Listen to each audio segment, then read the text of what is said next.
So, looks like it's me and Keith. So, anyway, let's get started. Hello and welcome. Happy Friday. This is Backyard Beekeeping Questions and Answers, episode number 277. Today's Friday, September the 27th, and of course, last Friday of the month. So, this is live chat. So, I guess as people come in, just please remind them, Keith, that to type their questions in all caps if they're for me, and we'll get into those and see how things go.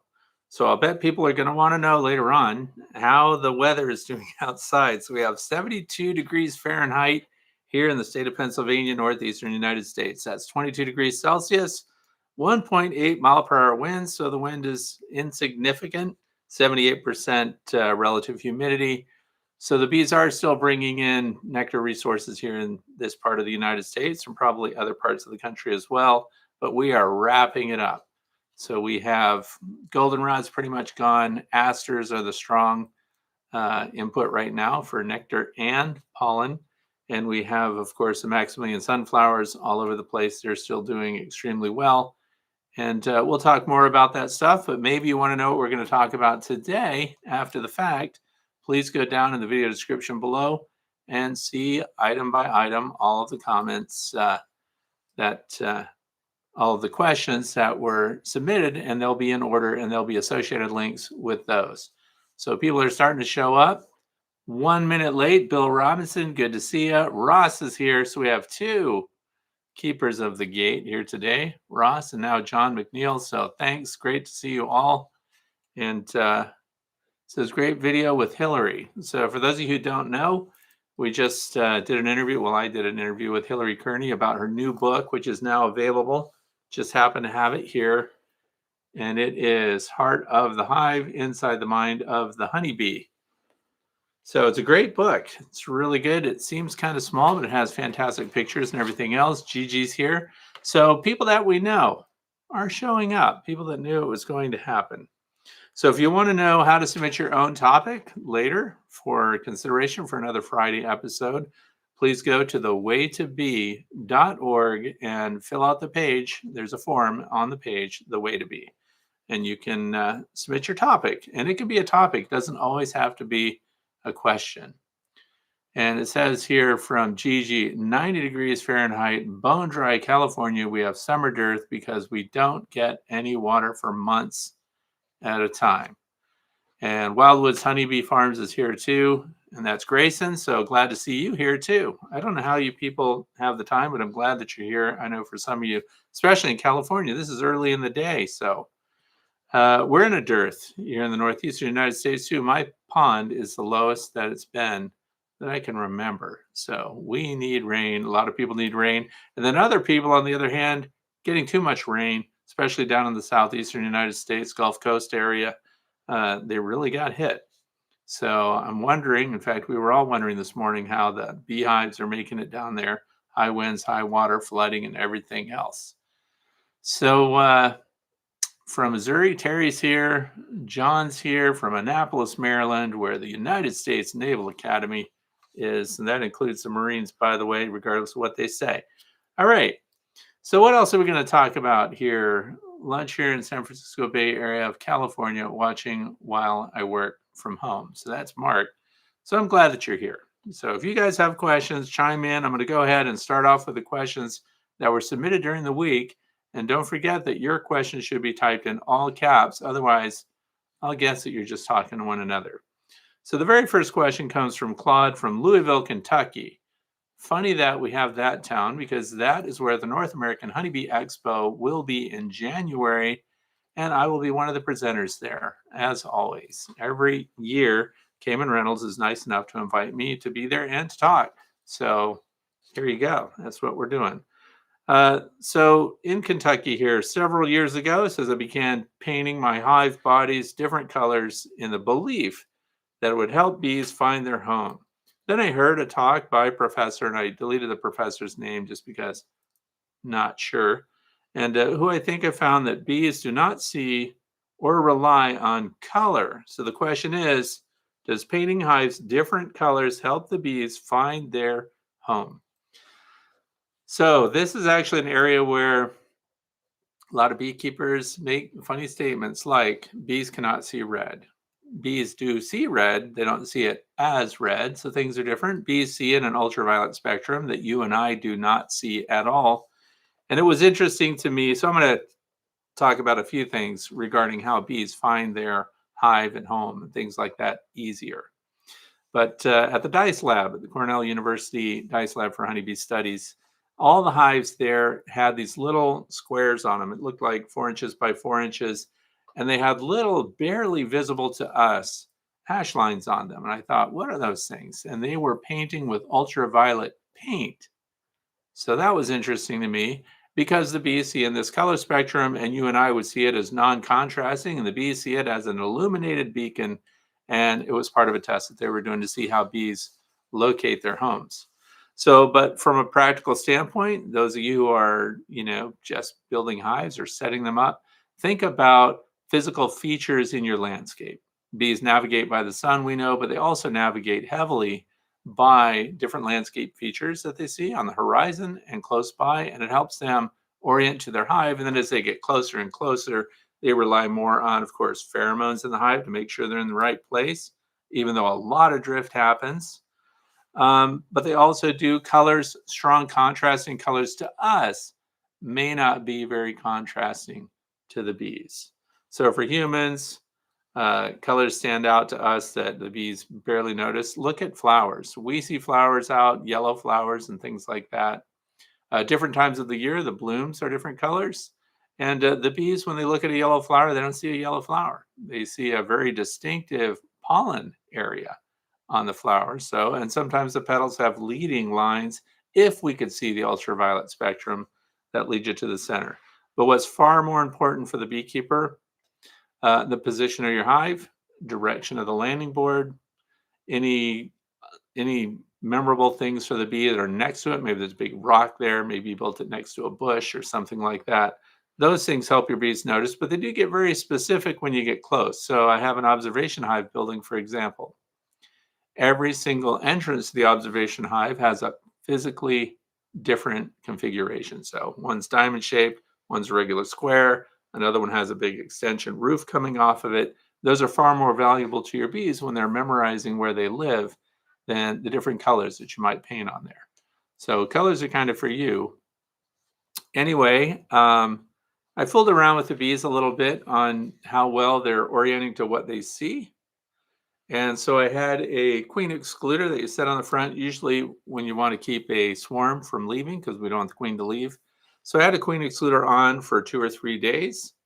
And just for fun, I decided rather than just remove it, take the queen excluder up and attach it maybe 4 inches above the entrance. And what do you think the bees did? Were they homing in on the physical location of their entrance, or are they homing in and then recognizing the entrance?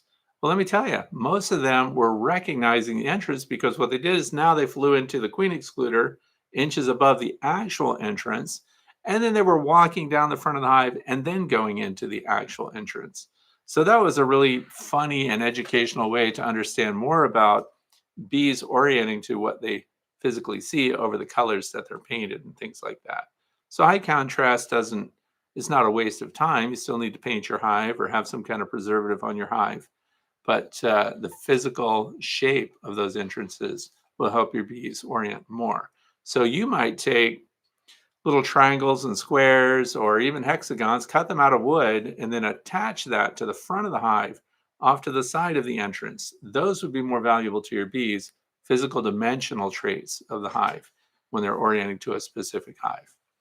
So Anya here says, can I take a super of honey from one hive to give it to another that is overflowing with bees, or is it too late for such modification? So for Anya, I want to know what part of the country you're in, because whether or not it's too late really is related to where you're keeping your bees. So I will answer that question if I were right here. Taking a super of honey and giving it to another hive that is overflowing with bees. If it's overflowing with bees, I would much consider feeding those bees back rather than trying to shift boxes around. The hive that you're going to take honey off of, is that a hive that has a super that you were going to remove anyway? And if you are, I would much rather harvest and keep that honey and then backfeed at this time of year 2-to-1 sugar syrup to the colony that's light. And that's just my practice. There are other people that do other things, but I don't like shifting honey from one hive to another. The honey's valuable. I would extract it myself. Even open cells of honey this time of year, uh, in my neck of the woods, it's pretty dry already. We were getting under 18% moisture content in honey on frames that was open. So I would harvest that and then I would bring back heavy sugar syrup if that colony were light and there are not enough resources in the environment for a well-populated hive to come in and fortify it. A lot of the things that we're doing now, in preparation for winter, we are breaking seals on hives. So taking the supers off is not a problem because all we're going to do is bring the cover back down and then they still have time to propolize that. That's much less of an impact to your bees as far as sealing up for winter than if we're separating boxes lower down and adding boxes now. So I'm not a fan of feeding one colony from another colony by just pulling a honey super and transferring it over because we also added space to the hive and more area for the bees to manage. But there are other details that we would need to know. So it says Central Virginia. You might still have time down there. See what other beekeepers are doing, but I would much rather backfeed a colony that's light right now. That's my practice where I am. And we're pulling honey and condensing now here, getting ready for winter. So, moving on. This is from Ross. It says, Fred, John McNeil asked, is there an ultraviolet filter lens for cameras that you can see how bees see? Okay, the filters for cameras. We used to use ultraviolet film back in the day because I'm a longtime photographer. My father was a photographer. We had to carry ultraviolet film in a cooler because it could only be out so long.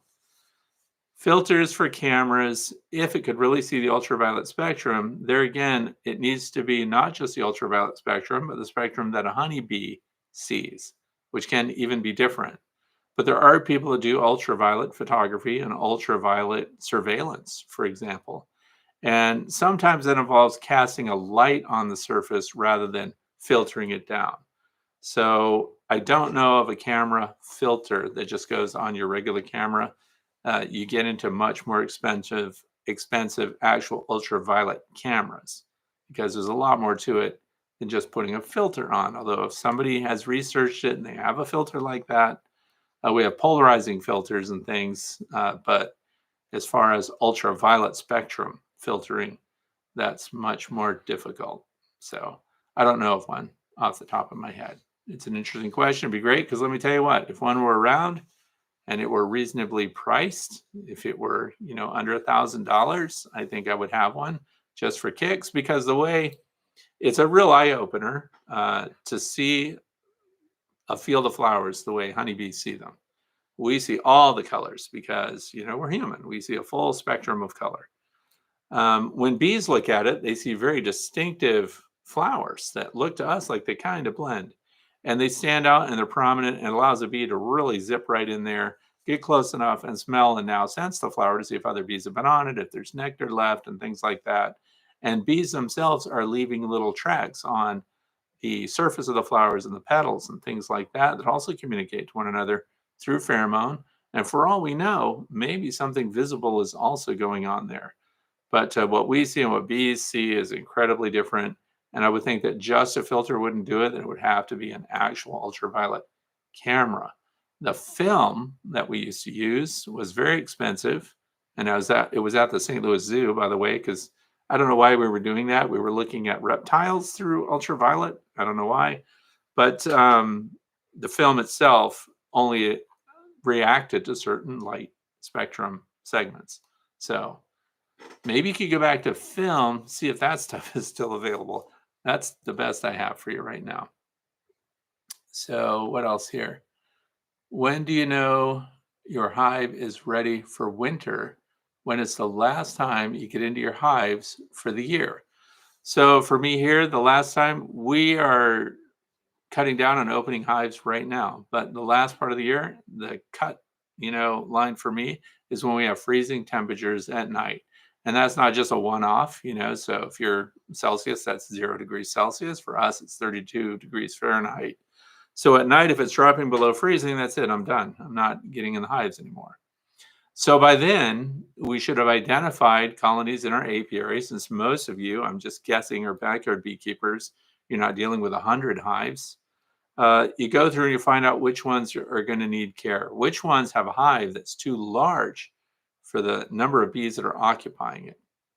Now, sometimes we open a hive right now, and if my grandson is with me and he sees honey everywhere, he wants to take that honey right now. But that's the second box, just hypothetically here. Second box in my bee yard would not get taken off because a highly populated hive full of honey right now, going into next week, temperatures are going to go down. They get to keep all the honey in those bottom two boxes. And packing down is for me when I have 3 or more boxes on a hive, and the population of the bees is not big enough to contend with that going through winter. So then we would pack them down, remove the top box, and sometimes, rarely this time of year, but sometimes we will take full frames and replace partially filled frames into the box down below, just to make sure that they have a full complement of resources, and then everything else beyond that, we're just taking off. So when we do it, it's triggered by weather, not the calendar. So we know right now, resources in the state of Pennsylvania, where I am, are leaning out. So the bees now will start putting a bunch of pressure on one another. So this is another reason, or another kind of trigger, when we're going to get into beehives and when we're not. When the robbing potential is really high, and you see a lot of bees putting pressure on other colonies in your apiary, and they're checking the sides and the back and underneath, and they're just kind of desperate because the workforce is exceeding the work available. So now they're just looking to pilfer one another. So very careful about opening hives and the conditions on those days. So also I create diversions for the bees when we're going to open a hive if we have to. So for packing down, if we go out there with sugar syrup, and I'll spray the front of every single hive in the apiary. I don't care that that's going to draw in a couple of wasps or something like that, because wasps are kittens compared to what can happen if one colony of bees starts to get into a colony that you've opened and you've pulled apart frames, and honey starts to be exposed and is dripping down in there. If you get a robbing frenzy started there, that colony, even though they be a strong colony, can be easily overwhelmed by another colony that discovered that now there's honey exposed in a hive, and they start going. Once they start, it's hard to stop. So that's when you're into robbing screens and things like that. So for me, the trigger is if it's cold at night, below freezing, that's it. No more pulling apart your hives. This is also another advantage if you're one of those people that got behind and did not treat for Varroa destructor mites. There's still hope if you have the oxalic acid vaporization system that allows you to put that through a 1/4-inch hole in the side or back of your hive, which is what I do. We use the instant vape now. And that means that we don't have to open the hive anymore. So we don't risk exposing our bees to other bees. So there's a lot to consider. It's not so straightforward as you might think, but definitely start to pack them down. If you start a robbery sequence in one of your hives, you could have a real pickle there. And those bees that would be otherwise well established and ready for winter, thanks to the intervention of the beekeeper and opening it up. Let's hit on too, when's the best time of day to be opening them up? When they do hopefully have something to do, but anywhere from 11 a.m. to 2 p.m., those are prime times when most of the bees would be outgoing and not returning. And that's also when foragers are the most involved, like in the environment somewhere. And if you're going to do one of those things where you come home from work and you want to open a hive at 4 o'clock in the afternoon on a day when it's 71 degrees, for example, but late in the season with few resources in the environment, you could trigger a robbing event. Be very careful. Here's Patty who says, my 2 hives were robbed, had a homemade robber screen, but didn't fit well. I think they seem abundant, feeding 1-to-1 and pollen patties. Okay, and that's in Southeast Ohio. I would like to mention for Patty and others that are listening, pollen patties are a fantastic resource and have been proven to build brood. in spring. Pollen patties are expensive. So even the Hive Alive, super awesome pollen patties that are out there, I would not be putting on this time of year, because what I want my bees to do, and we don't necessarily want to trigger a bunch of brood. So you could be wasting the pollen patty. The studies show that the differences with pollen patties on going into fall and no pollen patties instead of just giving, a carbohydrate like sugar syrup, that the differences are insignificant. So in other words, it's not that the pollen patties would be terrible for the bees, it's that they're expensive and you might be wasting them, and your bees will not necessarily build up from those. So what we're trying to do is satiate your bees so that they have the nectar resources coming in, because that's a trigger. Cold weather comes, even people sit down and they start eating high sugar things and high calorie items just in response to the weather, even though we don't need it anymore because we're modern and we live in houses and we're warmed up and everything else. Bees are responding to this. They're trying to keep weight on in the form of carbohydrates now. So remember too that some of the triggers for them building brood, which they should be declining right now. If they're building brood, it's because they're responding to what's going on out in the environment. So we need those triggers also. That's why spring buildup, it's kind of good. In the fall, you're kind of wasting your money putting pollen patties on. So the sugar syrup, definitely, that's proven, to definitely boost them, because we have a 30-20% chance of rain every day coming up for the next several days. That may mean no rain, but likewise, if they are able to forage and you put sugar syrup on, you didn't waste anything. If you put sugar syrup on and it rains for 3 days, then they will not be emptying out all of their resources prematurely going into winter. So I hope that makes sense. But don't, pollen patties are expensive. So you can still put them on. I'm just saying the benefits may not be there. What else? And somebody else, Richard says, and the beetles lay eggs in the patty. Voila. Well, one of the things, I'll mention this while we're talking about pollen patties, winter patties, and things like that, because those that have small hive beetle issues, these are called trivets. These are dirt cheap. They come from Bee Smart Designs. You can pretty much tell by the color. These go on top of the frames, and your pollen patty would sit on top of that. That way the bees patrol all sides of your pollen patty, and your small hive beetles don't get a chance to get started in there. Small hive beetles like to start chewing into things and get away from your bees where your bees can't do anything about them. So we're going to move on to question number 2, unless somebody else here has a question. And I'm really glad, by the way, that you all showed up today. That's good. So anyway, DC's Bees. Fred, how long are pollen patties still good being stored in the fridge? They are the Global with Apis in them. So Global Patties, by the way, fantastic company, very good patties. And I'm glad you mentioned the fridge, because they say do not freeze them. So don't put them in the freezer, keep them in the fridge. Most of them have a shelf life that's pretty darn short. Some as short as 6 months, some a year. I think the pollen patties, I don't want to get up to go check it. They should have the expiration or use by date right on them, but keeping them in the fridge is your best move. Don't freeze them, and it should be on it. So if somebody wants to even just Google Global Patties, pollen patties, shelf life, it might be just 6 months to a year. You want it. Here's the key. This is also why I'm glad this actually came up, because sometimes at the end of the year, you can get real deals on pollen patties, winter patties, things like that. Always consider the shelf life, and it might be a great deal, but if you're going to stockpile them somewhere and not use them right away, fresher is better. So wait until you're actually going to use them and buy a couple months out from actual use and putting them inside your hives. Pollen, has a shelf life. Pollen, when even it's in the hive, the bees don't use really old pollen. And sometimes they'll even seal it up and abandon and leave it there and never use it, which is really annoying to us because we want them to use all of their resources.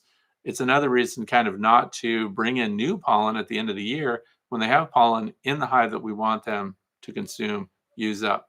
Remember that your fat-bodied winter bees, which we should really kind of call dearth bees, they're consuming the pollen. These are nurse bees that don't fly out at all. They're the ones that are going to live up to 6 months, all the way through winter. They store the pollen and proteins in their bodies, and that's so that they become nurse bees, which sustain the colony in periods of extreme dearth, or in this case, winter time, and they're feeding from their bodies. So they actually can. Some people get alarmed because they don't see any pollen in their hives at all. And you would expect the size of the brood inside the hive to respond to that. And they do. So a good queen reacts to the lack of pollen protein coming in, and then she would back off on her egg production. So brood would slow down. And in some cases, even the nurse bees kick in there. And if the queen is laying too many eggs and there isn't enough coming into the hive to sustain those larvae that are about to hatch, right?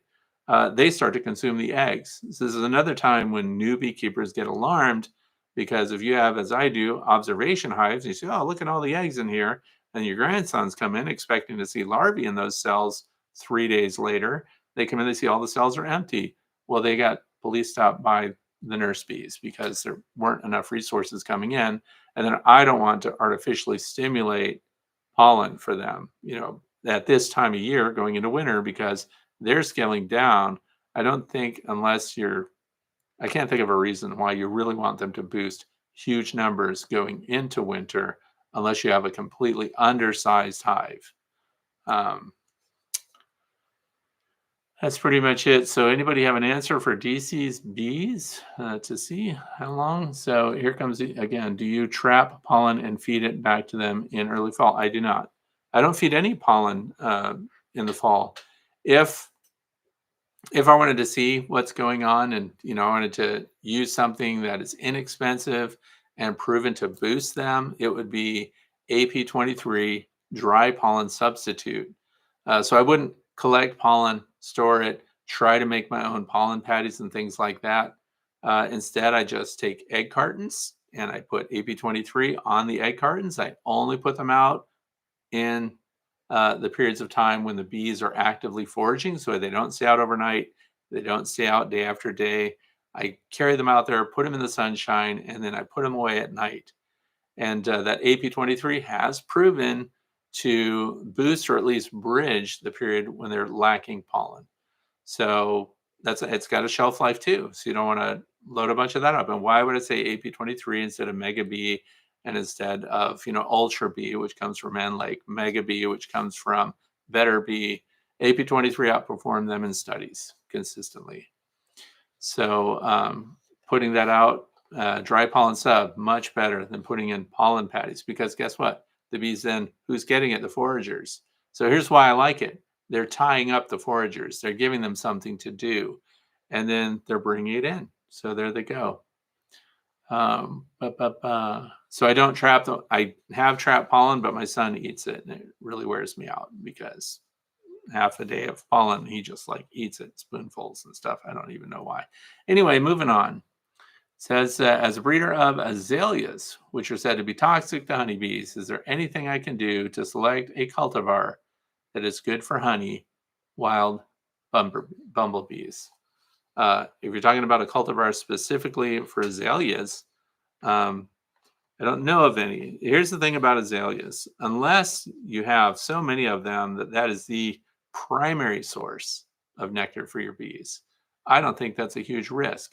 But I just put out a video yesterday or the day before on Pinky Winky. So that is my number one choice for, a cultivar that is going to be fantastic for your bees for nectar and pollen. And the pollen is really interesting because it's pink colored, and it's good for the bees. So unlike azaleas, it is not a problem for your bees. And it's perennial. It's going to come back every year. Those things are 8 feet tall, 8 feet in diameter. So huge flowers all over them. But I don't worry about azaleas unless I were keeping bees on an azalea farm where they're actually being cultivated for sale and there's thousands of plants, and that would be a different thing. But if you just got a few of them in your yard and you're having all of these other resources too, dilution is the solution to pollution. And I don't think you really have a toxic response from that. not a medical professional, so I have to say that. Um, but these things come up quite a bit where somebody hears about a toxic plant and they're very concerned that their bees are going to get resources from that plant, and then that makes toxic honey or toxic pollen in the hive and things like that. It would have to be a very concentrated amount. It would have to be the primary thing that your bees are bringing in. And then there again, for it to be toxic, the person that consumes it has to consume a lot of it so that it now is at toxic level. So all of these things have to come together. So if it's just spread out, I don't see it as a huge risk. So let's see. This is from ML Farm. It says, "Hi, Fred. My local bee club had a booth at the county fair, had several people ask about colony collapse disorder and if it was still an issue. I'd be very interested in your response about CCD." Well, David Hackenberg, by the way, is a Pennsylvania beekeeper, huge commercial beekeeper. He does migratory pollination services and stuff.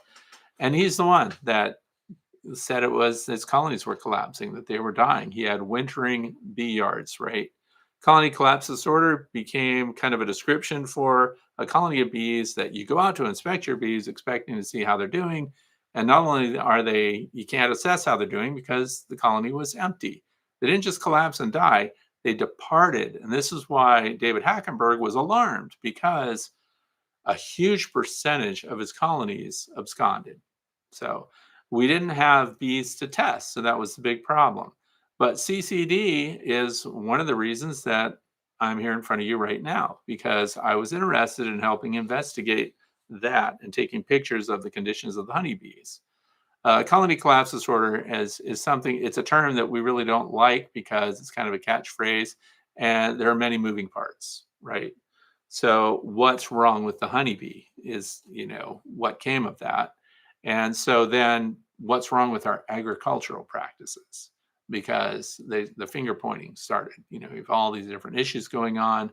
So migratory beekeepers even came under fire because they were moving hundreds of hives around the country and spreading potential disease or stressing their bees. And 30% of the colonies coming out of the almond groves died. This is from the Almond Growers Association that put those statistics out. And you can Google that too. So the stress on the bees that are being used for pollination services can be extremely high, and the losses can be high. So when we talking about colony collapse disorder, we were talking about colonies of bees that are loaded on 18-wheelers and shipped around and back-fed sugar syrup and things like that frequently. So these are stressed colonies of bees. So the results of that and the decline of those bees is very different from stationary apiaries, where the bees become, this is why you hear these terms a lot today, locally adapted bees. So that means that generation after generation, year after year, these bees are doing well in the climate that they live in. This becomes a huge challenge when we need bees that can handle all climates. So then we have to have bees that can be loaded up, that can be stressed, that can be moved around and stick them over here for a couple of weeks for this bloom, take them over here for a couple of weeks for the next bloom. And often these blooms that require pollination, the plants that require that, do not provide for the bees very well. So supplements are key. And it's a rabbit hole you can really go into, but colony collapse disorder was reported by commercial beekeepers and was not the same experience that a lot of backyard, which is my focus group, backyard beekeepers were experiencing. And so some of the people start to look at that now. Here's the good thing: 80% of the world's almonds are coming out of California here in the United States. That makes it get a lot of attention because economically it's a big impact. So we could thank migratory beekeepers for having an alarm like that, because what it did is boosted interest nationally in the health and well-being of honeybees. What I'm kind of frustrated by is it did not boost action on the part of farmers, the practice of agriculture in the United States. Depending on where you live, you may drive for miles and miles and see one crop. You also may realize that hedgerows are diminishing. So If you're a number cruncher and you're in agriculture and you're just looking at every plot of land as having maximum financial gain for you, then we do away with anything that's not productive, that is not earning an income for that farmer.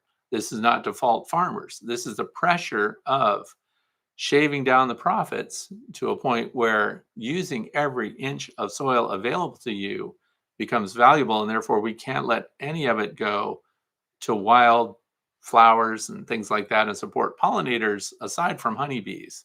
So I think they came up with models that were like 10% of the land should be left to be wild, to be for the bees and for pollinators.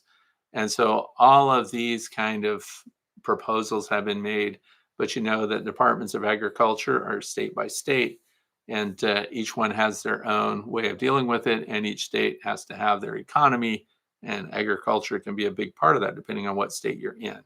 So colony collapse disorder is too vague, I guess. Did I give too lengthy of an answer for that? But we really need to look harder at the way we farm, the way we practice agriculture, and because it's not just the honeybee. The honeybee is the canary in the coal mine. So if you understand what that's about, the canary gets a bad environment, the air does not support its life, and it dies before the coal miners do. That's the goal. But instead of fixing conditions in the coal mine, which would be our Department of Agriculture, they resuscitate the canary and they give the canary everything it needs to live in this terrible environment. That's not what it's supposed to be about. We're supposed to fix the environment, make it safer for the canary, so now it lives. That's kind of what we're doing with the bees. We're boosting our bees and fortifying our bees through vitamins and supplements and everything else so they can survive in an environment that no longer supports and sustains honeybees. So I hope that gives you some food for thought. Ross says, just letting you know, moss in the water station was a huge success this year. I usually struggle to keep the bees going to my water station, not this year. And Gigi says, what kind of moss do you use? Okay, let's talk about moss. Before we get into the rest of these questions, I would rather follow the thread anyway. So I used to make fun of my wife because she had these pills because she was a super health nut down in Florida. Thank you, Brian. I really appreciate that. And she had these blue-green algae tablets. She had a friend that was also a health nut, and they would do anything to be fit and healthy. And algae was a big part of that, microalgae. So there is something, in fact, this is going on right now, 50 feet from where I am. I'm back on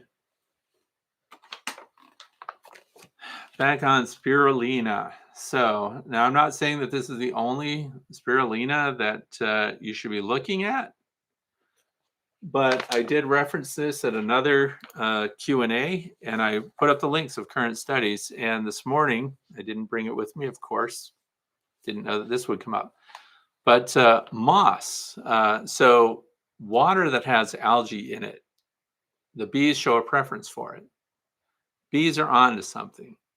Because even at the edges of my pond, we have a lot of moss in the pond and everything else. So this troubles a lot of beekeepers that want their bees to go to pristine, clean, super clear water sources.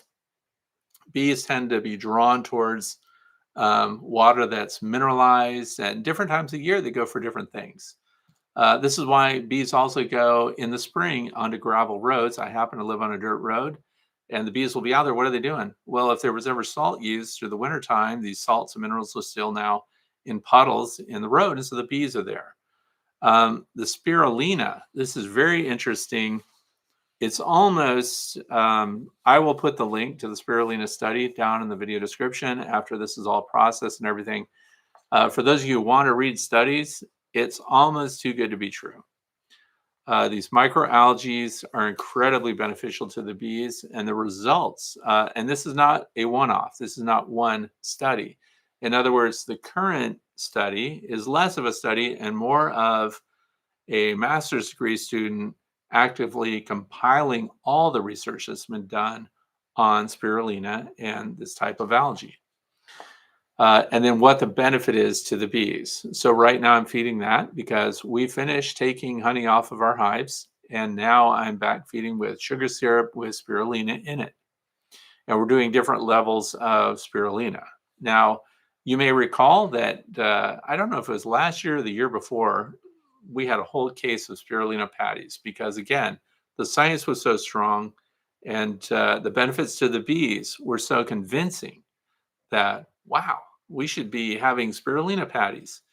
And again, I used to make fun of my wife because I thought, well, this is just somebody that has access to a mountain lake that has a blue-green algae bloom problem, and they found a way to harvest all this algae, desiccate it, put it into pills, and then sell it to people as a vitamin supplement, which, as we know, is not regulated. And then now they solve their problem and profit from it. So I was very suspicious about that. But here you go. Spirulina, good for the bee gut, and they're quantifying the benefits of that. And they delivered it in a lot of different ways. So they delivered spirulina through paste, and the percentages, of course, were altered, some as high as 10%. So imagine 10% of that powder and dry sugar, and then mixing that into a sugar syrup or into a patty. The patties dried out too quick, they cracked, the bees couldn't consume them. It was just too difficult. So getting the bees to get it in an area. So one way, like Ross was saying, um, they get it through their drinking water. And those are microdoses, right? So in other words, the bees are getting the water that they need and they're showing a preference for the water that has moss. So I just built a concrete um, water area in my water wall that I'm hoping to, of course, cover with moss as much as I possibly can. That's for next year. But in the meantime, spirulina specifically is named as something that can be added, and sugar syrup was the best delivery system for getting your bees then to consume it. So, of course, I'm showing different levels. I'm seeing if the bees have a preference for it. And I'm using just the gallon size Ziploc baggies with tiny holes in them. That video is going to come out this coming week, I hope, if I have the time. But another advantage that the bees are having to get the sugar syrup with spirulina in it is that their tongues can get through these holes. And this was an unexpected benefit of feeding it in these gallon freezer bags, Ziploc bags, that the wasps and bald-faced hornets are showing up trying to get at the spirulina liquid syrup, right? They can't do it because their mouths, their tongues are very short, they're feathery, they're really wide. The bees can get into these Ziploc baggies and they can put their proboscis in and their tongues go in. So they are getting it all, and the wasps are frustrated and just flying away. So no more am I providing them an open feed situation where wasps and hornets, which didn't bother me that much because now I get to see what's in the environment. But the honeybees then were in competition with those feeders. But with the Ziploc baggie feeders, they were actually unable to feed, and only the honeybees could feed then. So the reason I'm doing this in open air right now is because I'm looking to see at the capacity that these bags can take and what sugar syrup consistency needs to be so it doesn't leak. Because if I'm going to put one of those Ziploc baggies inside a beehive on top of the inner cover, or heaven forbid, right on top of the upper frames, and I want the bees to come up there, we can't have a bag that leaks, and we can't have holes, little pinholes in the top that leak and trickle down into the hive. We don't want to do that. We want it to be feed on demand, and I don't want any secondary leaking going on. And because these freezer bags have no air in them, there's very little expansion and contraction. So I will tell you this much. A full gallon bag of sugar syrup with spirulina or anything that you happen to want to feed to your bees. And this includes Hive Alive syrup, which is proven effective on nosema. So anyway, a gallon bag with a gallon of sugar syrup in it leaks a lot. Don't do it. Absolutely don't do it. So a gallon bag that has half a gallon of sugar syrup in it, perfect. No leaking, on-demand feeding for the bees. And I'm confident now, just for the past 2 days of testing that I've done, that we will put Ziploc baggies as an option for giving heavy syrup. And now with the advent of spirulina, I'll put a link to this one. The only reason I chose this one, this is for people, but I got this one from Amazon and it had the highest rating. This stuff also has a shelf life. Don't stockpile it. So it's good for a couple of years, just like a lot of things. Fresher is better when you're going to feed it to your bees. So I'm glad Ross mentioned that because I want moss on everything that my bees drink out of if I can. And the moss itself, of course, is not guaranteed. Spirulina is just one of many micro. It's almost a diatom, like almost single celled. Like bees are tiny and they're free flowing, and that's why the bees can drink them in and metabolize them. So, and you can do that. I will put that link to that study if you really want to swell your head a little bit with too much information.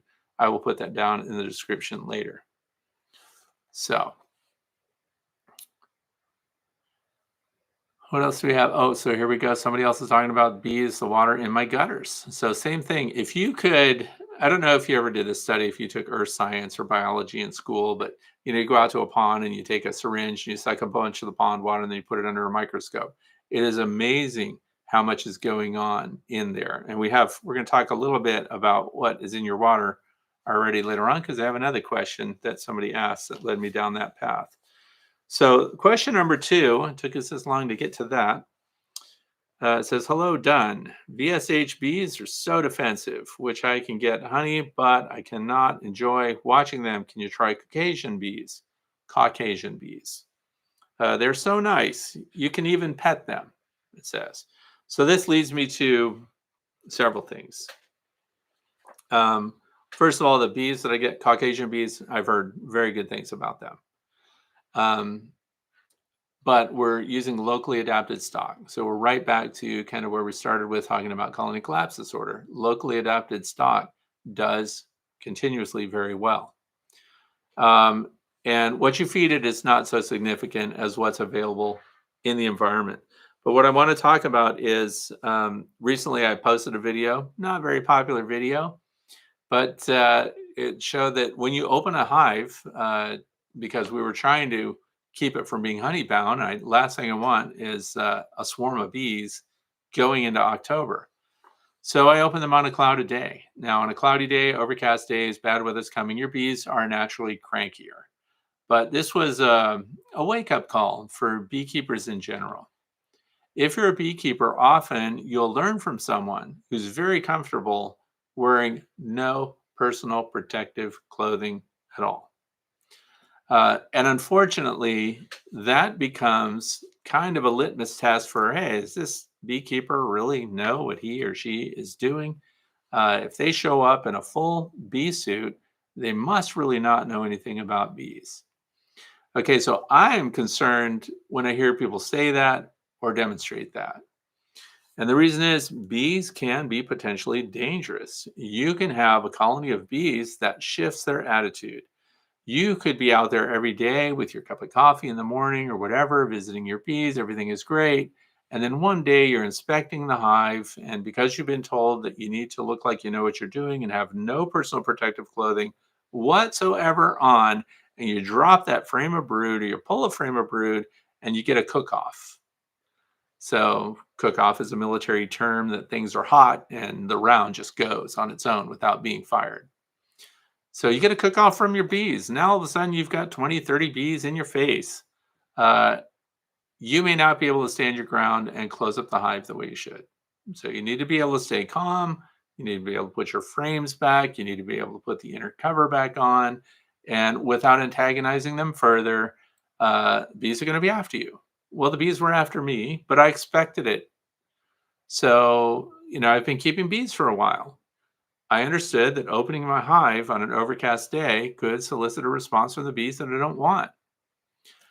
So when you open it up, the bees, of course, they attack my camera. And that was the interesting part. It was the only time as you might guess, I've had a lot of different camera equipment, a lot of different audio equipment. We stopped using dead cats. Those are the filters that buffer the wind and everything that go over your big expensive microphones. And they have long black hair. Almost all of them are black. Those get responses from your bees. The camera got a negative response from the bees, and they embedded 6 stingers into the rubberized coating of the camera. That is a first for me. So it's safe to say those bees were mad. Now, they're defensive because we're getting in their space. We're getting in their stuff. They don't want us there. No matter how much you think your bees like you, we're invaders in the hive when we're opening them up. So I wore, in that case, just a jacket, gloves, full veil. Thinking back, now that the weather's getting cooler, if you're going to get into your hives, you should always have available full protection, a full length suit, gloves, veil. Have it. Maybe you don't ever need it. Maybe you're just out there all the time and you're one of those people that lucks out and you never take off your bees. But you are the first line of action when it comes to taking care of your bees. So if they get really hostile, and in my case, those bees are not far from my driveway. Our driveway was unsafe for 2 days. So reacting calmly, deliberately, having a plan, having protection, and not getting stung like crazy. You can see my eyes are not swollen shut or anything. I don't celebrate that my hand would look like a baseball glove. My goal personally is not to get stung all the time. So we need to be able to react with our bees. Now, we understood why those bees reacted that way. I was in them, weather was bad, and the bees it's a time of year when resources are thinning down and they can become more defensive than the same colony would have been 4 weeks ago. Now, sometimes people's bees will start to attack everybody. So you can get a hive that never calms down. Whose job is it to deal with that colony of bees? It's the beekeeper. It's you, the owner. If you're not prepared to deal with a colony of bees that goes on the warpath, so to speak, and starts stinging everyone.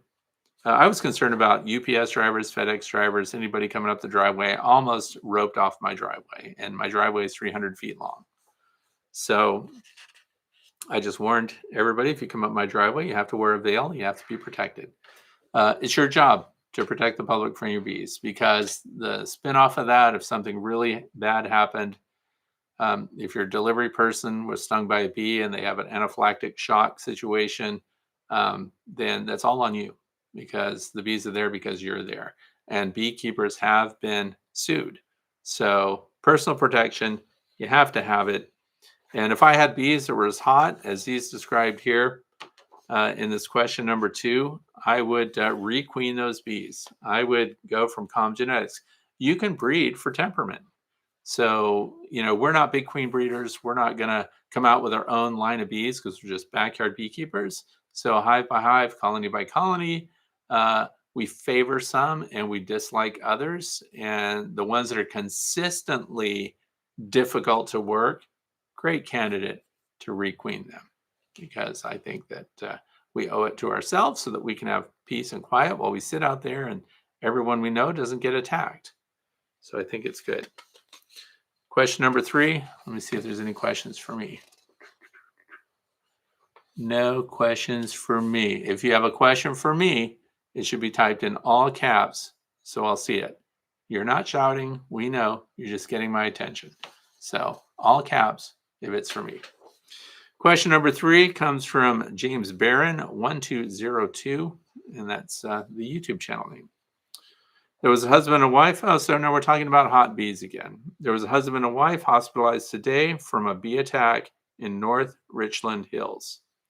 The bees were in a hollow tree, and the man was doing yard work. He was found on the ground, unconscious, with blood all over his face. His wife tried to help him and was attacked.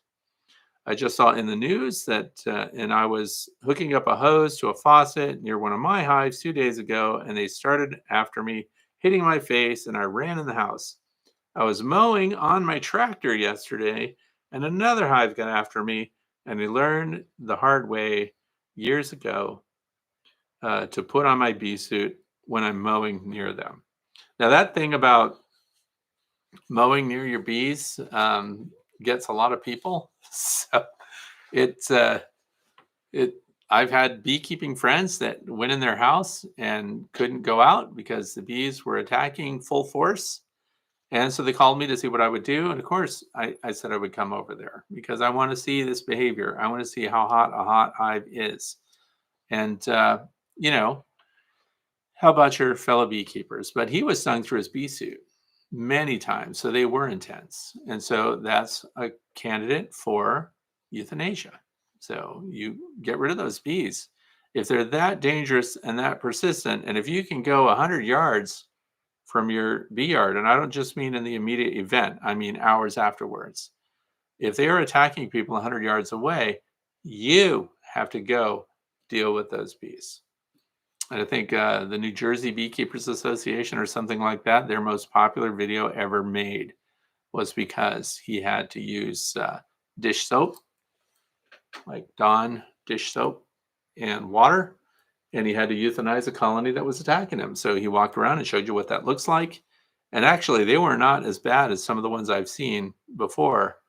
And he had to euthanize them. So people are very interested in just how that goes. So you kind of need to have a response kit ready to go.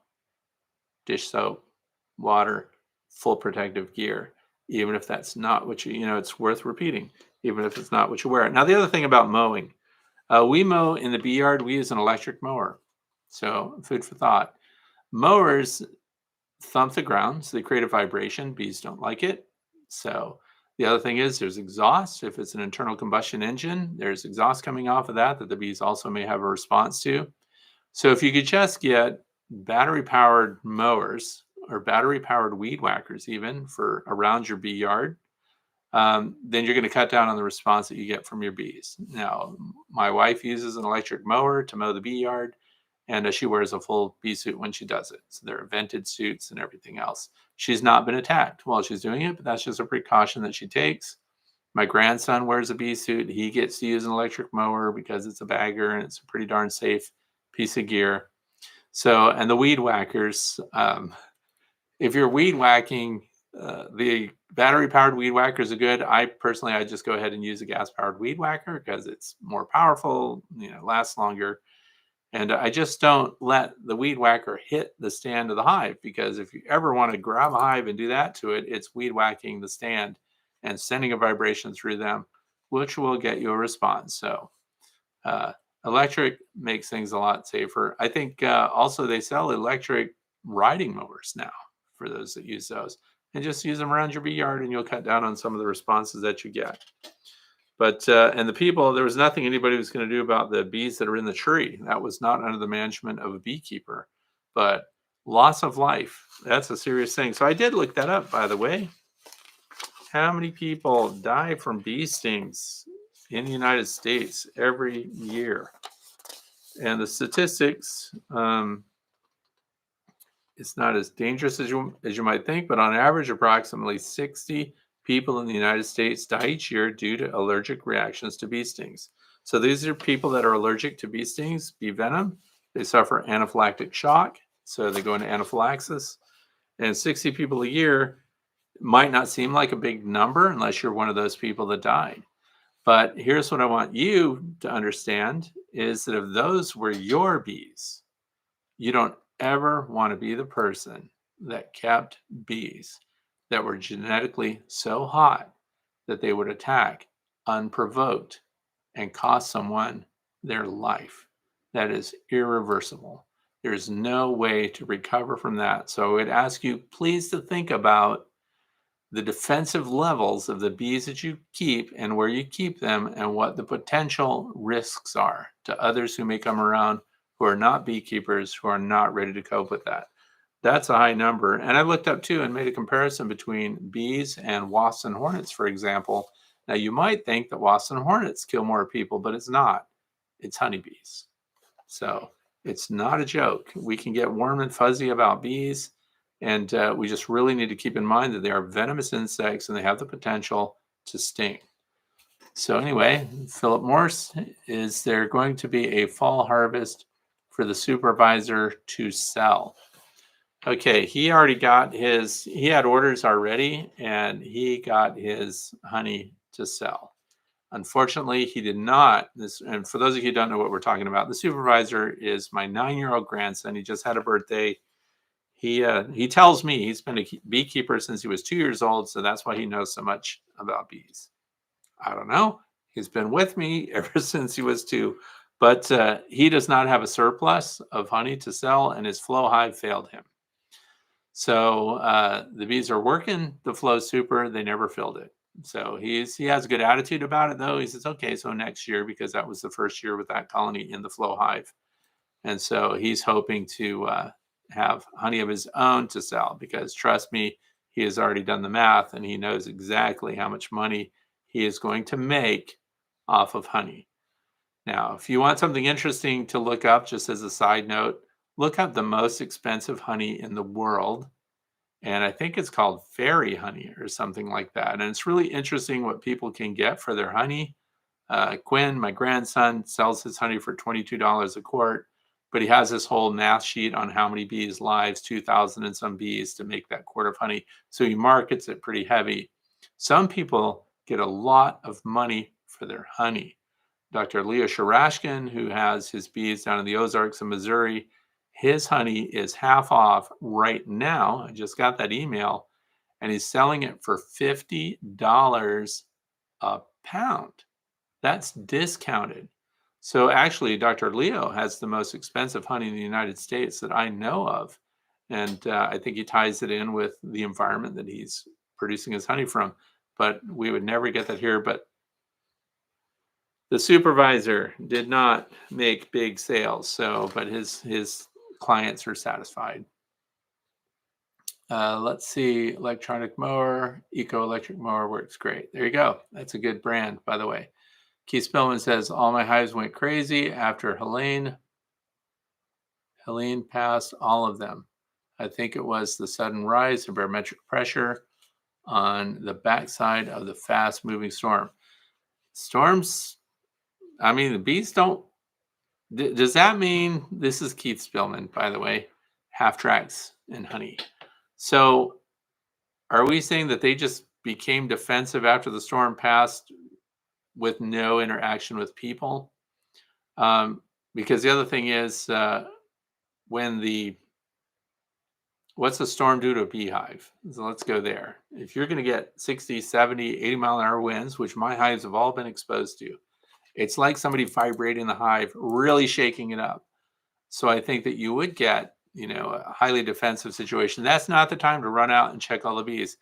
I've done this in the middle of winter.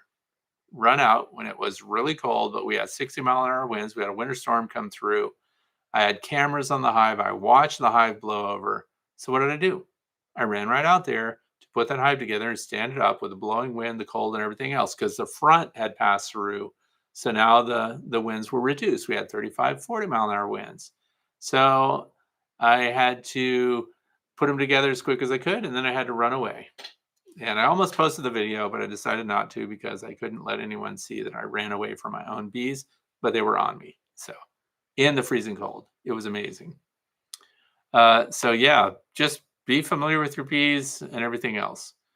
Here is from Valerie.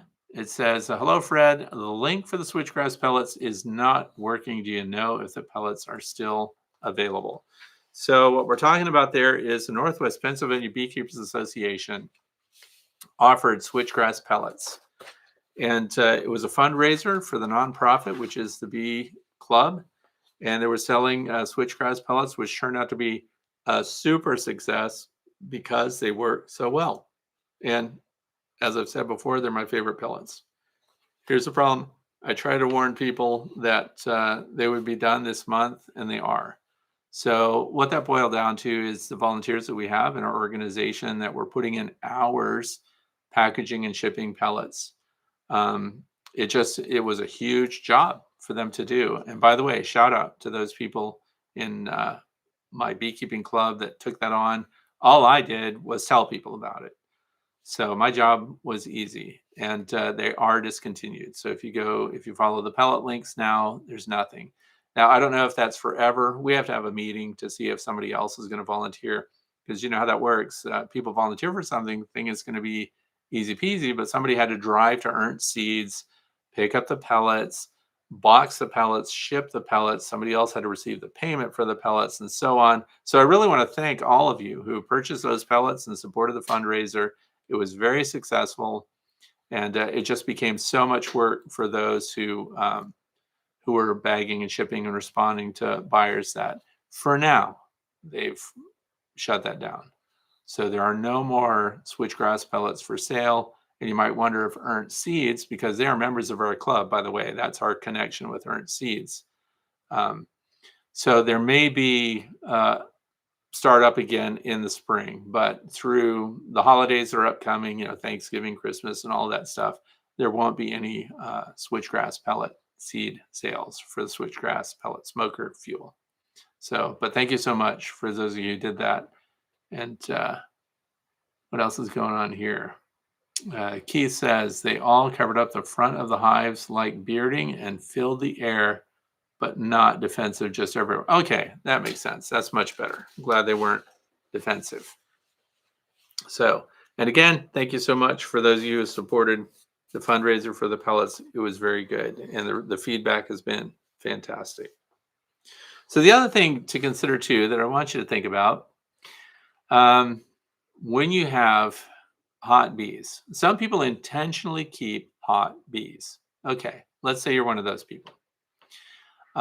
Keep your cell phone on you at all times and get that app, which is an emergency number, because some people are keeping really hot bees. There's another thing I want you to think about, because I thought about this even with birds. A lot of you may not know, I'm a poultry technician also, which means you draw blood from different birds. I don't know if you've ever dealt with ratites. The ostrich is a ratite. It is the largest land bird. I think it's probably the largest bird, period.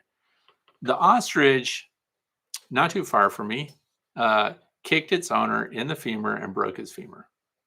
Now, this guy was on the ground and EMS showed up to take care of him. He was up against a fence and the ostrich guarded him and they could not get to him right away. So the reason I tell that story is those are his ostrich, his animals. So I raised emu. They were like much easier going. They're only 6 feet tall. They're only 120 pounds. They only run 35 miles an hour. So emu, way better than ostrich. Now let's go to honeybees. If you are a honeybee keeper and you are keeping hot genetics that you know are hot because you think that is the best way to wipe out varroa, to get honey in an area where other bees are not doing as well and things like that, consider that if you became a medical emergency, who is going to respond to that medical emergency? When EMS shows up, you get paramedics and EMTs, and they see that this guy's attacked by bees. Somebody either has to be a beekeeper or has to be ready to go in there. They're not going to put themselves in harm's way to save your life. So you may be dealing with something that could ultimately backfire. Huge. Just consider the animals you keep and the potential risks. That's all I'm going to say. Can't tell you what to do. This is America, but that's just it. So moving on here, Fred, are you going to Nabi this year? So that's from Flower Street Farm Bees. Nabi, for those of you who don't know, is the North American Honeybee Expo. It is run by Cayman Reynolds and all the volunteers, the Reynolds family, everybody else. Yes, I go every year. I am a presenter. I just got an email from Cayman Reynolds asking what topic I wanted to cover. And so, yeah, I'm going to be there and I get to be a presenter. So look forward to seeing you if you guys are going. It's the biggest. Let me just give them a plug. There is no other attraction for beekeepers in the United States that matches the North American Honeybee Expo. Now, I probably shouldn't say that because I'm going to a lot of conferences. I go to a lot of expos. So, and I get invited. And thank you. If you happen to be one of the people that's invited me to come and present and be part of that, I'm going to be at the Pennsylvania State Beekeepers Association. I'm a presenter there. I'm going to be in Texas. I'm a presenter there, down in Austin. So I'm going to all these places, but just let me try to put it in scope. Go and look at my video called the North American Honeybee Expo, and this was January of this year, and you'll kind of get a feel for it. There are so many vendors. This is where people that produce equipment for beekeepers, even if you don't go to see the speakers, it does not hurt my feelings if you don't go in and listen to me give my presentation, which is nothing like what I talk about on YouTube. So it's not a repeat, it's not a Q&A, it's not a video that you've already seen. It is new stuff that I only give at in-person presentations, right? So, but if you go out into the vendor area, this is where a lot of these companies are waiting to present and reveal brand new technology, equipment, practices, medications, feeds, tests, everything they release it at the North American Honeybee Expo. So if you wanted to go, let's say you have a big ticket item on your mind, you want to buy an extractor, you want to buy, one of those giant uncapping tanks. I don't have one. Um, let's say you're wanting to grow as a beekeeper and you've got some big ticket items in mind. They will give you concessions, the companies will, at the North American Honeybee Expo that will more than offset your trip there. Get a ticket and go to it. It is it. Like it's too much. There's too much to see. It's overwhelming almost. You can look at a new item and a new thing every half an hour and never see it all. In fact, be frustrated at the end when you get back. I'll be there. I'm going to talk to the vendors that I want to talk to, and I'm going to share with you. If you don't go, I'm going to share with you what they're working on, what's new, and what I think about it. So it's terrific. The environment is great. The people that you meet there are super nice.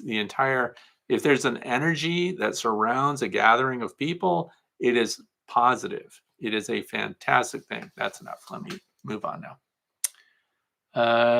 Just able to order. But anyway, it'll offset your stuff. So take advantage of those early sales. And you can't just go there and get stuff from vendors and not go to the expo. In other words, they won't let you in. So you have to have a ticket. You have to be there. Steve Amos says, Fred, the 60-volt DeWalt weed eaters are awesome. Had batteries for other uses, and even their chainsaw is pretty good.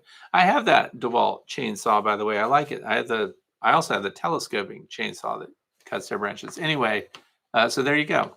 DeWalt.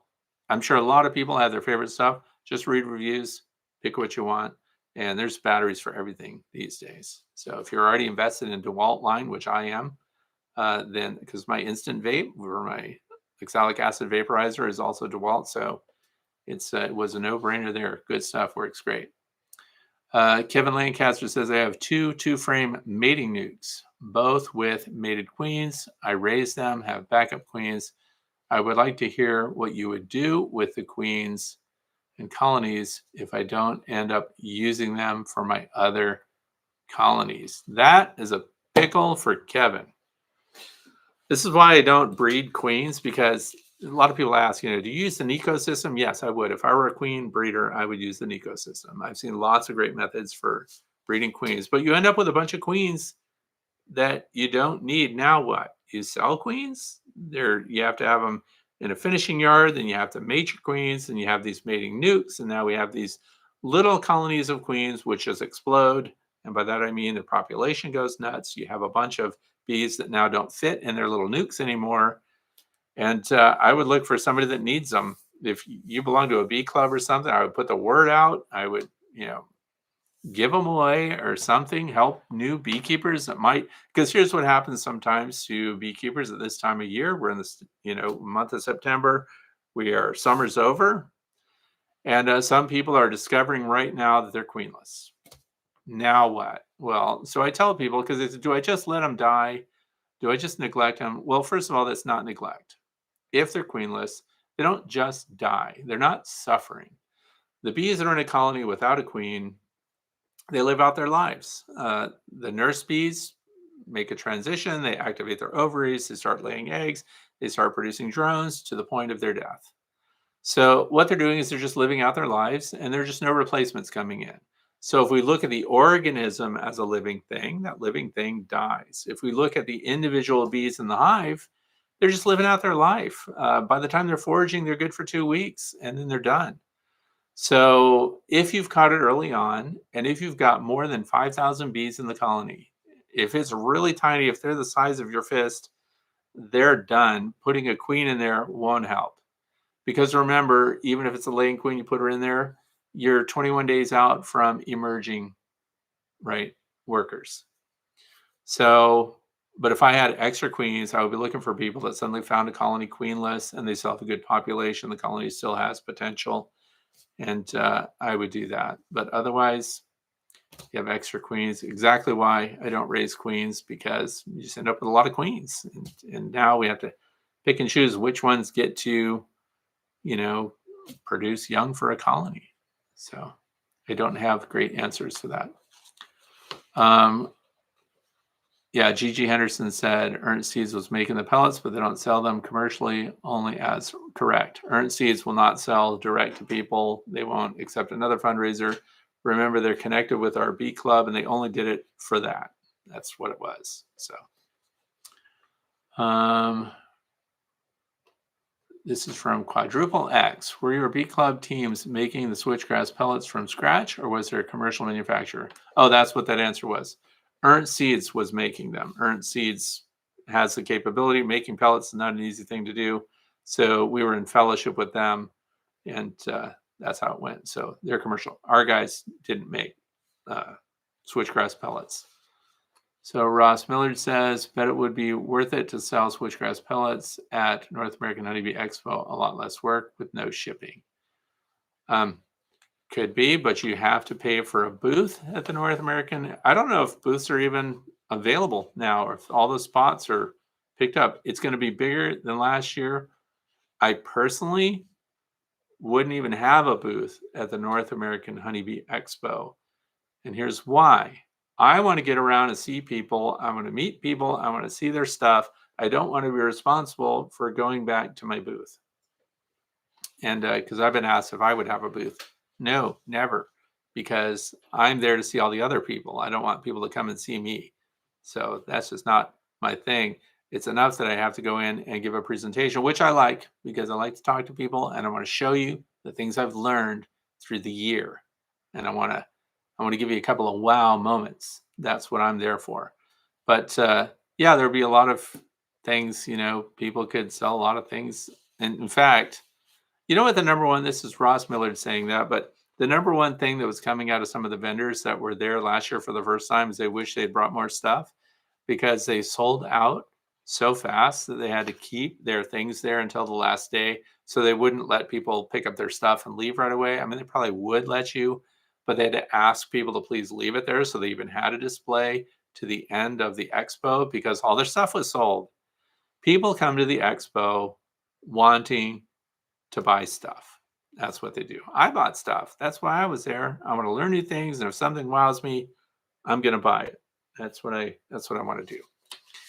So what else do we have here? It says, Dimitri, hi Fred, with how many frames do the bees in your Layens hive go into winter? The Layens hives, sad story, super depressing. They're full. I don't pull any of their frames out. So one of the Layens hives has 16 out of 20 frames involved, and that's what they're going to stay at. The other one has all 20 frames occupied to some level with resources or bees and brood. So I've let my Layens hives go on autopilot, so to speak. They're just hives that I feature. I don't, we look into them. I like to share about them. We show people the bees. We pull the big frames and show these massive brood. And we've also, I already know when I go into my bee yard and I see a swarm that's massive, that it came out of one of the Layens hives because they swarmed this year. Each of them did. And then this was the interesting part. I had my grandsons out there. There's two of them. They're beekeepers. And one of the Layens hives was queenless because they had swarmed. Didn't look like they were replacing their queen. So then I thought, aha, finally, one of them is going to get down to a manageable size and I'm going to swap it out. That didn't happen because what happened then was a swarm showed up. And this is really interesting. It's a cool swarm dynamic. A swarm showed up that was huge. And their scouts apparently had been going in and out of that Layens hive. They covered the entire front of the hive.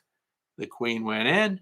They all went in. So I had a swarm move into an occupied Layens hive that did not have a queen, but there were a bunch of workers in there.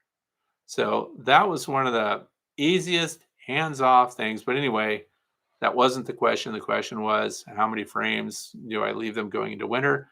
They're both 20 frame Dr. Leo hives. So I left them whatever they used. I didn't take anything out. just because I want to see what they do. So they do extremely well. And one is full, all 20 frames, and the other one has 3 more frames that they could use that they're not currently using. So any of the frames that are not, we're talking about this coming week, that's it for laying hives too. If there are frames that are comb but they're empty, then I will just shift. This is the beauty of horizontal hives. I will just shift the follower board and not include partially full frames. So we'll just take those out and we'll move the follower board over. But as it stands right now, they're going to stay the way they are. I'm not taking anything out of there. Keith Spillman wants to know if I will have an above average presentation. Yes, I guarantee it. If you don't like my presentation at the North American Honeybee Expo, I will buy you a free muffin and a free coffee at the free muffin and coffee stand out where the vendors are. You can tell them I sent you. Okay, so Fred with how many frames? Okay, so that's it. Anything else? Having a booth at North American Honeybee would be like being put in a beekeeper's timeout. All the cool things going on around you, but you're stuck. Yes, thank you. That's from Flower Street Farms. When I walk by Randy McCaffrey, Dirt Rooster, and I see his giant, really cool, they have one of the best displays, the shirts, the merch, all the stuff that's going on. Elizabeth, his wife, is there, and they have other people there because they're just too busy.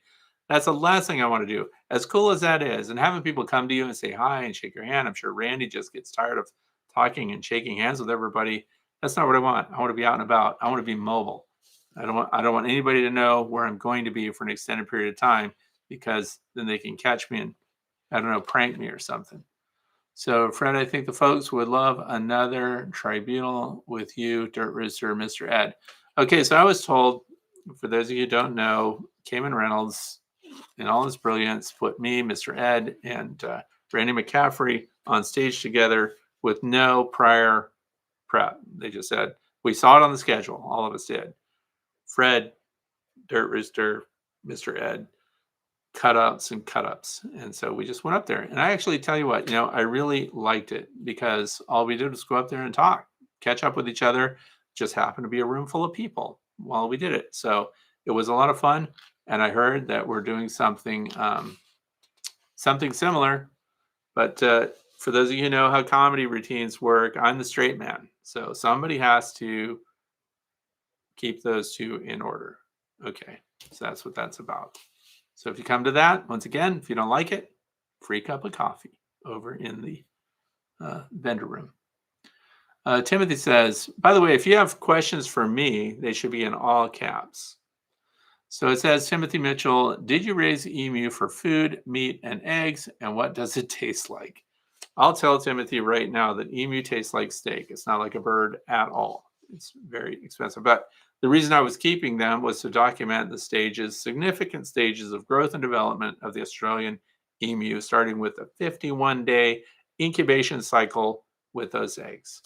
So I wasn't raising them for profit. So we didn't need to. I wanted to record the drumming that they do and all the behaviors. And you have an emu that comes out of an egg and it's almost a foot tall right away. They're just fantastic. Expensive. I think their feed bill was over $300 a month. So interesting. But no, and then we just sold them off. So that was it. All right. Do I have any more questions? Oh, question number 4. Back on track here. I know we're supposed to stop at 5. Feel free to walk out. And I'm not offended. I know you probably have places to be. This comes from Kevin, and it says, good morning, Fred. Monfelt. Let's see. I'm here from Nebraska. Saw a recent post of yours, some borage on there. And we plant pumpkins in June, like between the 5th and the 13th of June, typically. So I'm looking for some crops that I can put in those spaces to provide a bloom for the bees in the spring until we plant pumpkins in June. And I've done some research on my own, but just don't feel like I maybe have seen everything there is to see. Okay, so you may know what I'm going to say. I like to go to the local garden center different times of the year. And we happen to have a garden center out here called Stan's, and they have acres of perennials and stuff. So they grow them, they do seedlings, they do everything. And so you can go to these garden centers, and I hope there's one near you. You can go at different times of year and see, because they also have natives and they have cultivars and all these things there. So depending on what your focus is going to be, you can see what the pollinators are on there before you buy anything. So it's twofold. One, you get to see the varieties of plants that your bees are on at different times of the year. You can see if it's just bumblebees. You can see if honeybees are on there. And I'm fortunate enough that um, that Stan's Garden Center that I go to, there must be a beekeeper nearby because there are honeybees on everything that's honeybee worthy. So now you'll know what plants then you could transplant that are already good for your ag zone. You can ask about the conditions they grow in. This year in the garden, so my wife has taken over the vegetable garden, and we planted marigolds too. Now, she was not a big fan of marigolds, but this is the first year I've ever seen honeybees on marigolds. I don't know what the value is. I don't know if the pollen is particularly good. I don't know if marigolds have a decent nectar flow. It certainly hasn't shown up in any of my Xerxes Society references for the top 100 pollinator plants. Early spring, we're mostly focused where I am on trees. So, but if you're looking to plant something in your garden, marigolds is what I'm looking at this year. And by the way, we did two different things. One, we took seed for marigolds, and we also bought started plants. The seed outperformed the started plants. So my advice to my friends, the backyard beekeepers, if you're going to plant marigolds, because we use them to drive deer and stuff away from some of the plants that we're hoping to protect, so we're using them for natural protection. Just plant the seed. It way outperforms marigolds that you buy already started and planting there. So they were fantastic. And that's the only thing that comes to mind, because early spring around here, dandelions, you're not going to plant those in your garden, but the dandelions in the fields are, a big kickoff for us. Clover, I suppose you could plant clover, but then that doesn't start blooming until a little later. So, and clover's perennials, that's a good thing. I like stuff that I don't have to plant every year. That's why I like that Pinky Winky that we just put in there. That's just about, that's all I can think of. Go to your garden center, talk to garden experts. I'm not a garden expert. I'm a very casual gardener. People that look at my yard realize that. I don't manicure anything. And anything that's grown too tall that can't be mowed anymore, I just put a sign out there that says pollinator habitat study, because I don't want to mow it. But it is a pollinator habitat study because it becomes habitat and pollinators go to it. So, but early spring, trees, talk to your master gardeners about it. So Timothy says, I don't know if you've answered this question before. How long do queens pipe in their life? There is an entomologist that did the entire thing on queen communications, piping, quacking, tooting, all the things they do. I don't know how long they do it. I have heard people say that they've received a mated queen in the mail that was still quacking or tooting or piping.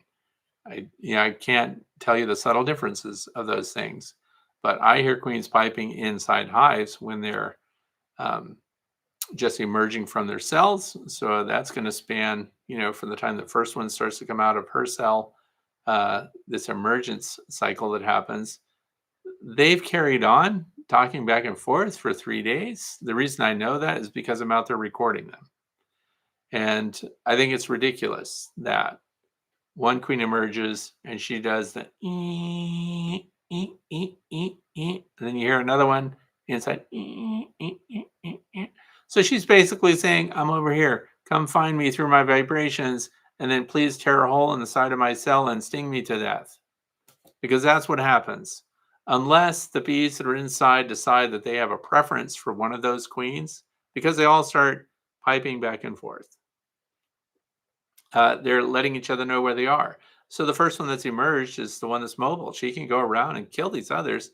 They're stuck in their cell. She's going to sting them usually right where the wing is on the thorax. But I've also seen the workers go after a queen they didn't like that happened to emerge. You'll also see workers keep resealing the bottom of this queen cell while the queen is trying to get out. They're keeping her in there by working the wax back. It's interesting what happens. But 3 days has been the norm because after 3 days, we'll go out there and we don't hear them anymore. So I love to record it. And, but there are entomologists who have documented all the frequencies, the sounds they make, and the duration of these sounds, and the differences, which I do not know. I don't know the difference between piping and quacking and whatever other classifications of their sounds they have. But if I can find the study, I will put a link. Might be worth knowing about.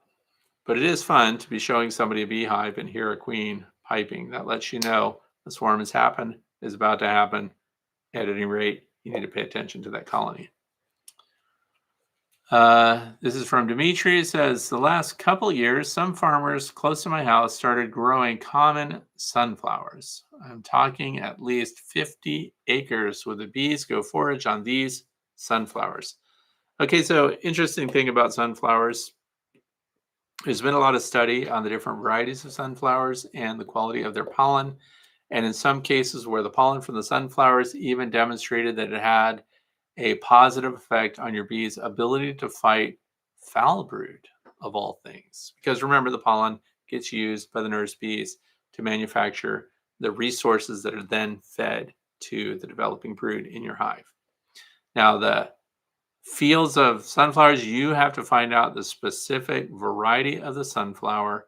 Some of them don't even produce pollen, which is a huge letdown. We know the bees work them for nectar and pollen, and they work them in circles, right?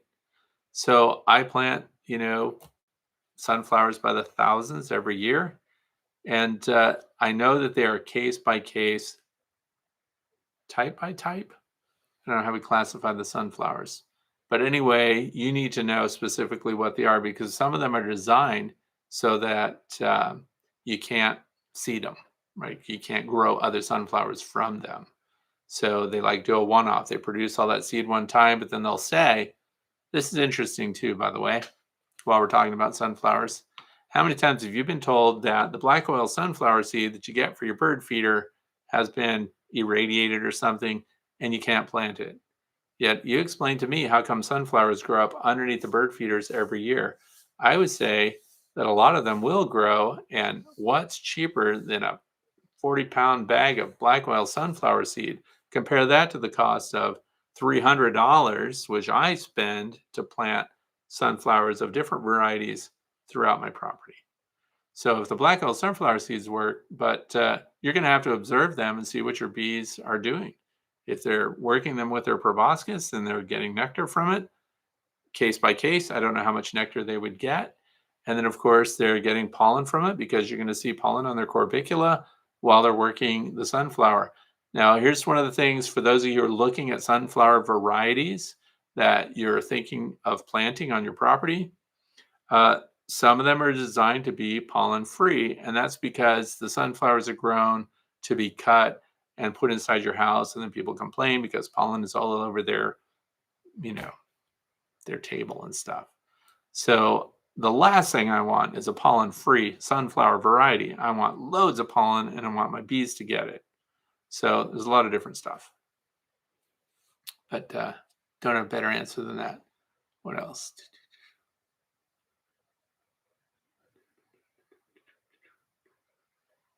Is it normal for the colony to wait and have all brood emerge before leaving? No, it is not normal for a colony of bees to wait and have all brood emerge before leaving.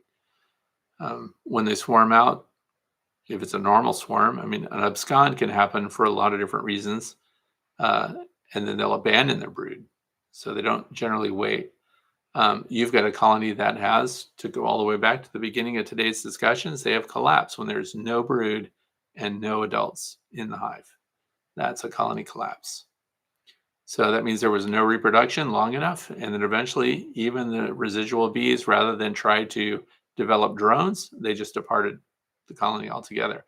So something can happen inside a beehive that makes it untenable for the bees. Even varroa pressure can be so high that your bees will leave. There can be disease in the hive that causes them to leave. So there are pressures that you may not quickly pick up on that can cause bees to completely abscond. And if there's no brood at all left, it means that this has been a declining condition for a long time, and that falls on the lap of the beekeeper who did not keep up with landing board observations and things like that to see what's going on. If you're looking at landing boards and you see that all of your colonies have pollen coming in and the activities at a really good pace and everything else, you come across another hive that has bees coming and going, lower rate, no pollen coming in, that is worth an inspection because you'll want to see what's going on in there. So Philip Morse asks, how does the queen generate the piping sound? I heard buzzing sound that sounded a little like piping. So queen's piping, they're vibrating their wing muscles. And you can actually see them. People have shown, you can Google, go to YouTube. You should be watching YouTube. Go to YouTube and look for videos on queen's piping because they will show videos of a queen actually piping and you will see her thorax vibrate. And you'll see that she's rubbing nothing else together to make that sound. So it's a vibration that they make with their thorax. And I think we're going to wrap things up here. Looked it up, and the sunflower species is the Helianthus annuus. Then, now that we know that name, then you look at pollen quality for that specific plant. But remember that they are growing those plants. When you have sunflower fields, 100 acres, 1,000 acres of sunflowers, they are growing them for the seed, not for pollen, not for their nectar producing capabilities. These are, I don't want to get out of my lane here on, what botany should be. But you'll have to look that up to find out specifically what its traits are, what it's being grown for, and what the benefits are. So that's it. I'm going to, Bill Robinson is shoving off. I think we need to conclude. So if nobody has a pressing comment, there was one more thing. Oh, I probably should answer these. If people submitted their questions, they need to have them answered, even though we've gone long today. Sorry about that. Cover crops, companion crops. We did that, I think. Yes. Here's another question here. It says, I have a horse trough near my beehives all year. I float sections of pool noodles on the surface, and the bees readily land there and crawl into the holes for a safe drink. I also have individual waterers beside each hive, and in triple-digit days this summer, I was refreshing them twice a day due to evaporation. The bees overwhelmingly use the black 70-gallon horse trough. However, even though my neighbor erected an above-ground pool 60 yards away, he's had no problem with my bees. However, the horse trough breeds mosquitoes badly, and there are no places around here to acquire feeder, goldfish, or mosquito fish. So I'm at a loss what to do. By the way, there are companies online that will ship mosquito fish directly to your door. Now, I don't know if you're out of the realm for that, but you can buy fish online. So that's just food for thought.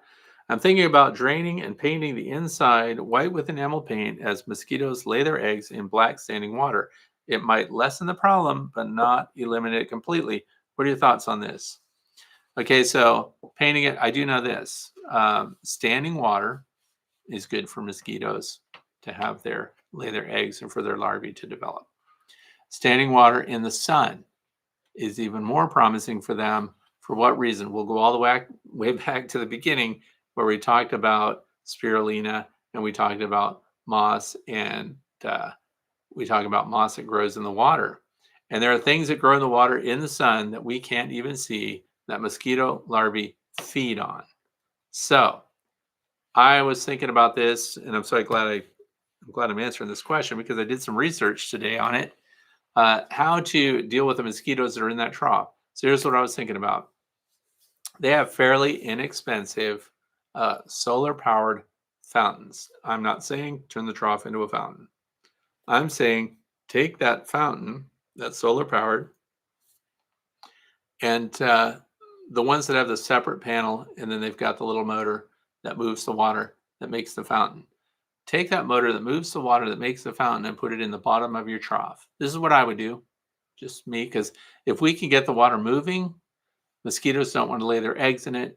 If mosquitoes don't lay their eggs in it, the larvae don't develop and the larvae don't launch from your horse trough.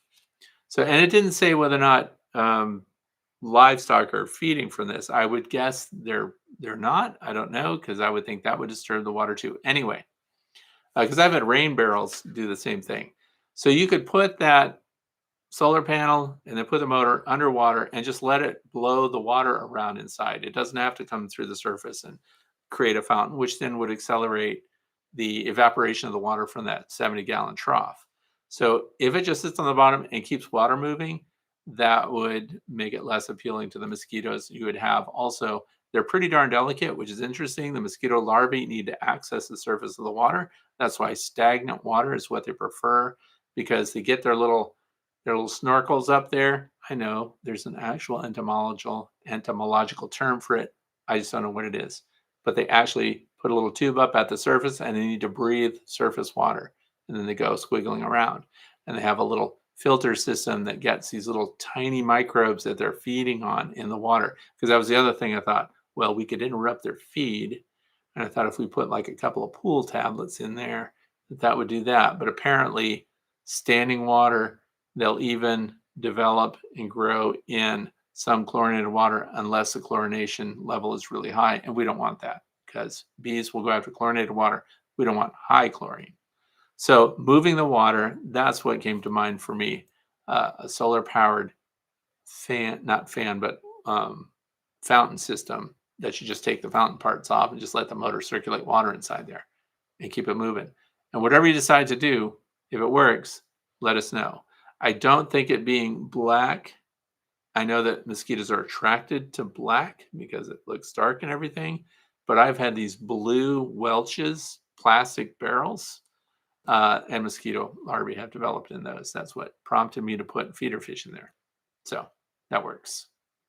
Try it out. Let us know what you do because I'm interested. I want to know. I want to know about the life cycle of the mosquitoes. So now we're moving on. Changing the subject to the supervisor found any Sasquatch around your hives. I want to see another one of his streams. Okay. By the way, he is part of the Sasquatch slant Yeti slant Bigfoot search team. He and his cousin. They have vests, they have badges, they have patches. They take it serious. 340 Sasquatch sightings in the state of Pennsylvania. We won't tell them that none of those sightings were in Erie County. We also won't tell them that those 340 sightings occurred ever since Sasquatch has existed. Okay.